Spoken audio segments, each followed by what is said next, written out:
Il avait promis une cérémonie grandiose.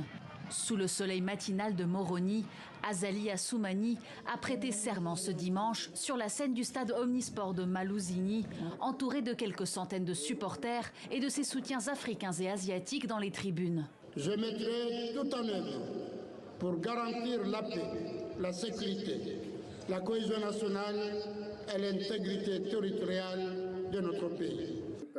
Un événement sous haute surveillance et loin des électeurs qui attendent pourtant beaucoup de ce second mandat. Parmi eux, Anazra Mohamed, qui gère depuis 11 ans sa petite entreprise de transformation de produits locaux dans le nord de la capitale avec beaucoup de difficultés. C'est compliqué quand on a une unité de production et qu'on peut travailler que quelques heures dans la journée parce que voilà, il y a un manque d'électricité.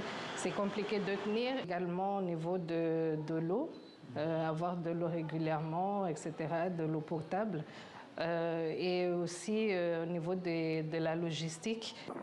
Les Comores ont l'une des économies les plus faibles d'Afrique de l'Est et le manque d'infrastructures de base comme les routes limite le développement économique du pays. Conscient des défis à relever, le gouvernement affirme redoubler d'efforts pour rattraper ce retard. On le sait très bien, la croissance sera portée par le secteur privé, les acteurs économiques. On a mis 5 milliards, par exemple, de garanties pour soutenir nos opérateurs économiques. Il y a eu plus de 4 milliards qui ont été donnés aux jeunes entrepreneurs dans différents secteurs, notamment dans la transformation, comme dons. Donc, beaucoup d'initiatives ont été prises.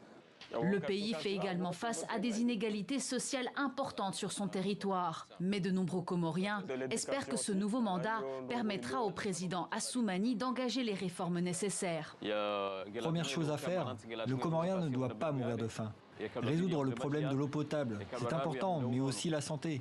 On est obligé des fois d'aller se soigner à l'étranger. Si le président résout ça, on aura fait un grand pas. Lors de son investiture, Azali Assoumani a rappelé la nécessité d'avoir un dialogue constructif avec l'opposition pour développer le pays. Celle-ci a pourtant choisi de ne pas se rendre à la cérémonie et dénonce des fraudes électorales qui auraient permis au président d'être réélu en janvier dernier, dès le premier tour avec 57% des voix.